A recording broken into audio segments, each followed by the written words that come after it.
एक समय की बात है। एक छोटे से गांव में गरीब पहेली नाम की एक लड़की रहती थी। उसका जीवन कठिनाइयों से भरा हुआ था, लेकिन वह हमेशा मुस्कुराती और दूसरों की मदद करती थी।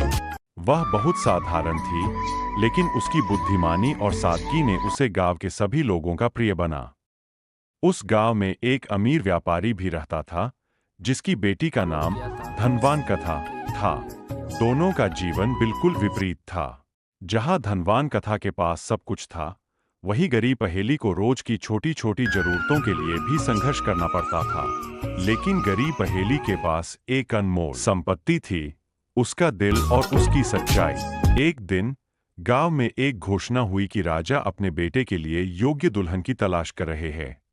सभी लड़कियों ने अपने अपने तरीके से खुद को प्रस्तुत करने की तैयारी शुरू कर दी। धनवान कथा ने भी अपने अमूल्य गहने और सुंदर कपड़े पहनकर राजा के महल जाने का सोचा। वहीं गरीब पहेली ने सोचा कि वह भी वहां जाएगी, लेकिन उसकी कोई भव्य तैयारी नहीं थी। उसने सिर्फ अपने साधारण वस्त्रों में ही महल जाने का निश्चय किया। राजकुमार ने सभी लड़कियों से मुलाकात की, लेकिन वह किसी से प्रभावित नहीं हुआ। तभी उसने गरीब पहेली को देखा, जो बाकी लड़कियों से अलग थी।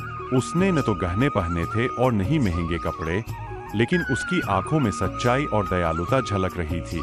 राजकुमार ने उससे कुछ सवाल पूछे, जिनका उत्तर गरीब पहेली ने अपनी बुद्धिमानी और सादगी से दिया।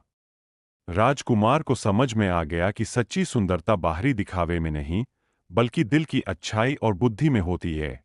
उसने गरीब पहेली से विवाह करने का निर्णय लिया।